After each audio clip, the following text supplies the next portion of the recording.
Hello, मी doctor Sarika तुम्हा सर्वांचे पुन्हा एकदा आपल्या प्रेग्नन्सी सिरीजच्या नवीन एका व्हिडिओमध्ये मनापासून स्वागत करते। आजच्या व्हिडिओमध्ये आपण 19 वीक्स ऑफ प्रेग्नन्सी म्हणजेच प्रेग्नन्सीचा 19व्या आठवड्याबद्दल संपूर्ण माहिती जाणून घेणार आहोत। या आठवड्यामध्ये तुम्ही प्रेग्नन्सीच्या 5व्या महिन्यामध्ये आहात। जसजशी प्रेग्नन्सी पुढे जाते तसे गर्भवतीच्या मनामध्ये वेगवेगळ्या भावना उत्पन्न व्हायला सुरुवात होते। कधी जास्त भीती वाटते, कधी खूप काळजी वाटते, कधी एक्साइटमेंट वाटते, तर कधी हॅपीनेस वाटतो।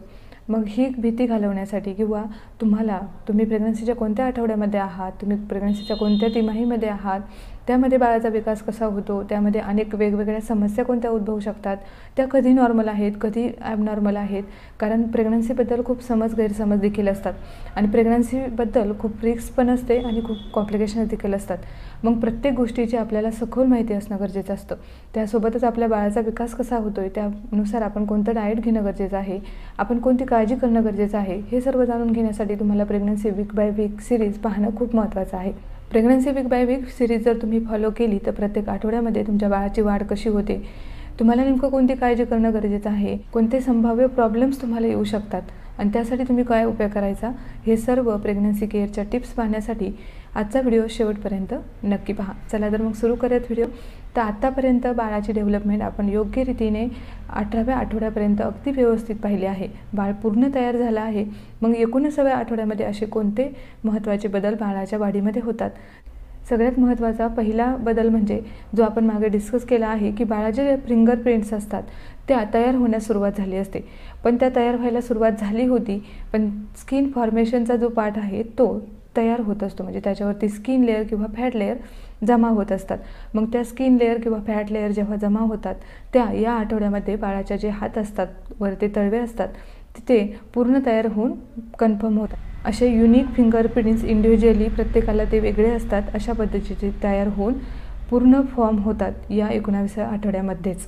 कारण या आठवड्यामध्ये बाळाचे पूर्ण वाढ होते। खूप महत्त्वाची अशी सगळी डेव्हलपमेंट ह्या 19व्या आठवड्यापर्यंत तयार होते।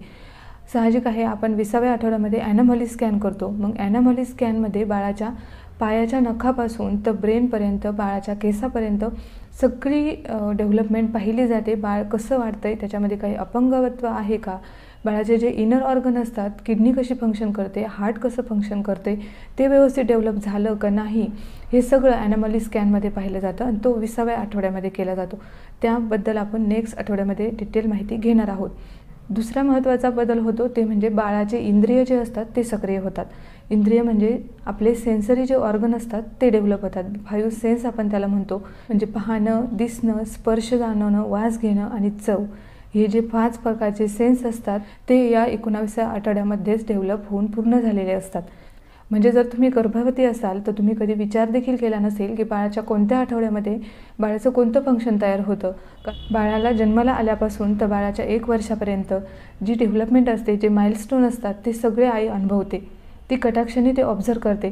पण गर्भामध्ये असताना बाळाच्या कोणत्या महिन्यामध्ये कोणतं फंक्शन वाढतं, कोणते बदल होतात, हे तुम्हाला माहिती असणं गरजेचं असतं।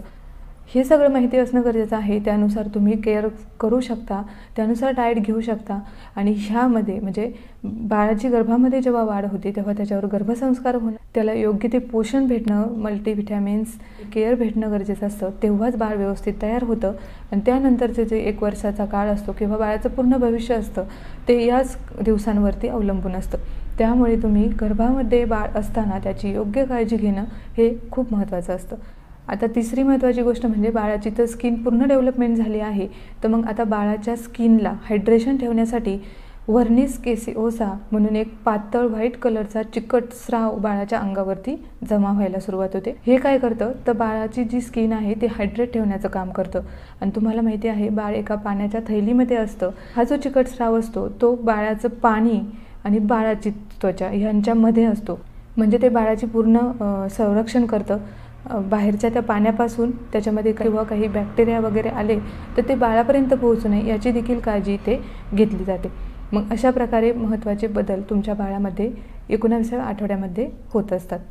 महत्त्वाचं म्हणजे बाळाचं जे वेट आहे ते 200 ते 250 ग्रॅम ॲप्रॉक्सिमेटली या आठवड्यामध्ये होतं आणि बाळाचा जो आकार असतो तो एक मीडियम साईजचं जे टोमॅटो असतो इथपर्यंतचा बाळाचा आकार हा। आता नेक्स्ट म्हणजे या आठवड्यामध्ये आईमध्ये कोणते बदल दिसून येतात, तर सगळ्यात महत्त्वाचं म्हणजे राऊंड लिगामेंट पेन ह्या ज्या इमेजमध्ये तुम्हाला या पॉईंटला जिथे पेन होत आहे याच्यावरती आपण एका विक्समध्ये डिटेलमध्ये बोललो देखील आहे, या लिगामेंटला तुम्हाला जास्त पेन जाणवतं. कारण जसं जसं गर्भाशयाचं वजन वाढतं आणि तुमची गर्भपिशवी जी असते ते एका लिगामेंटला अटॅच असते, दोन्ही बाजूनी त्याला लिगामेंट असतात. ते लिगामेंट स्ट्रेच झाल्यावरती, कारण गर्भाशयाचं वजन वाढतं आणि ते लिगामेंट स्ट्रेच होतात, त्यामुळे तुम्हाला ह्या दोन बाजूला ह्या दोन राऊंड लिगामेंटमध्ये तुम्हाला पेन जाणवतं. त्यासाठी तुम्ही एकच करायचं आहे, काळजी घ्यायची आहे. तर तुम्हाला जेव्हा बसायचं आहे तेव्हा तुम्ही हात टेकून बसायचा आहे. जेव्हा तुम्ही उठणार आहात तेव्हा तुम्ही हात टेकूनच उठायचा आहे. जेव्हा तुम्ही झोपलेला असताना योग्य पद्धतीने एका अंगावर व्हायचं आहे, त्यानंतर उठायचं आहे. कोणत्याही बाजूनी तुम्ही जेव्हा पोझिशन चेंज करता तेव्हा योग्य ती काळजी घ्यायची आहे.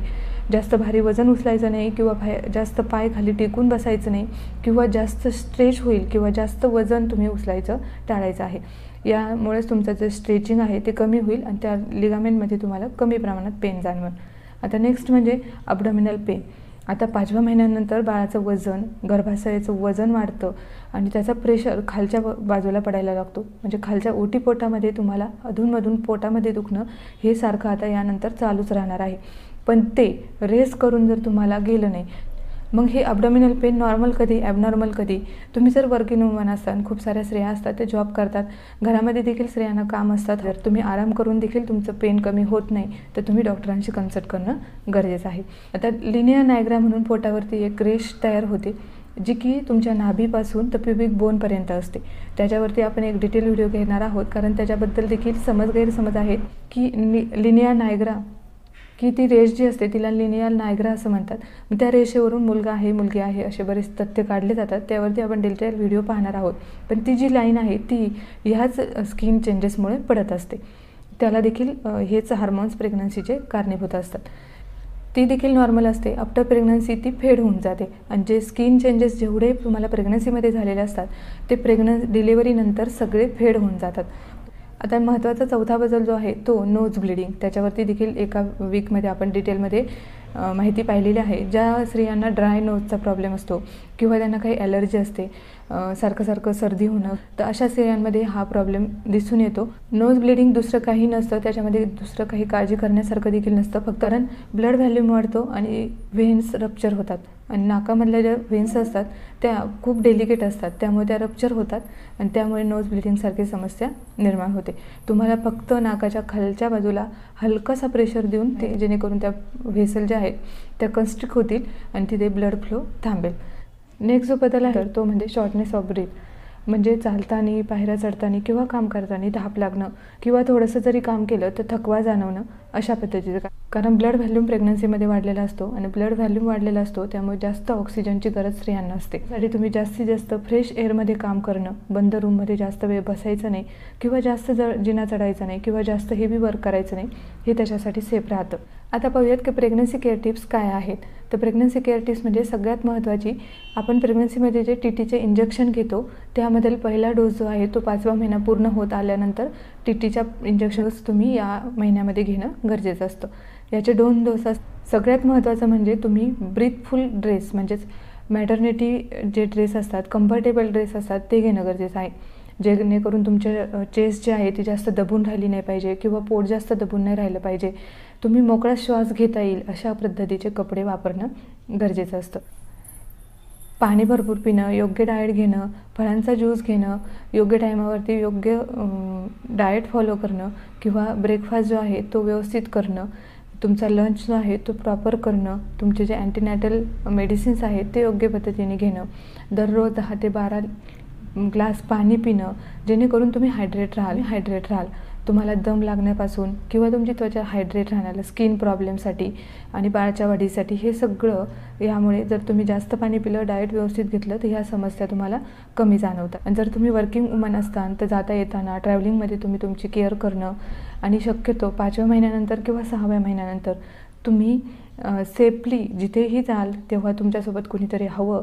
किंवा आता सगळ्यात महत्त्वाचं म्हणजे 5व्या महिन्यापासूनच तुम्हाला डिलिव्हरी कुठे करून घ्यायची आहे त्यासाठी नोंदणी करणं किंवा तुम्ही काय विचार करताय, तुमची डिलिव्हरी कोणत्या हॉस्पिटलला करणं गरजेचं आहे, तुम्हाला कोणती मेडिकल फॅसिलिटीज आहेत तिथे अवेलेबल, तिथे कोणते डॉक्टर आहेत, तिथे कसं स्टाफ आहे ते सगळं पाहून घेणं गरजेचं आहे. तिथले चार्जेस काय असतात, त्या पद्धतीने तुम्ही इकॉनॉमिकली तुम्ही प्रिपेअर आहात की नाही हे सगळं ठरवून घेणं गरजेचं आहे। प्रेग्नन्सीचे कॉम्प्लिकेशन जे असतात ते सेकंड आणि थर्डमध्ये जास्त उद्भवतात, जेणेकरून जन्मानंतर बाळाचं योग्य वजन राहील त्यासाठी आणि तुमची जी डिलिव्हरी आहे ती योग्य पद्धतीने होईल, सेफ होईल याचा विचार करून ते तुम्ही आत्ताच ठरवणं गरजेचं असतं। आता नेक्स्ट आठवड्यामध्ये ॲनॉमली स्कॅन आहे, म्हणजे प्रेग्नन्सीचा 20वा आठवडा, त्यामध्ये आपण डिटेल डिस्कशन करणार आहोत। तर ही होती आजच्या व्हिडिओची माहिती। आय होप आजच्या व्हिडिओची माहिती तुम्हाला आवडली असेल। व्हिडिओची माहिती आवडली असेल तर व्हिडिओला लाईक करा, तुमच्या मैत्रिणींसोबत शेअर करा। पुन्हा व्हिडिओ अशाच एका माहितीपूर्ण व्हिडिओसोबत व्हिडिओ पाहिल्याबद्दल धन्यवाद।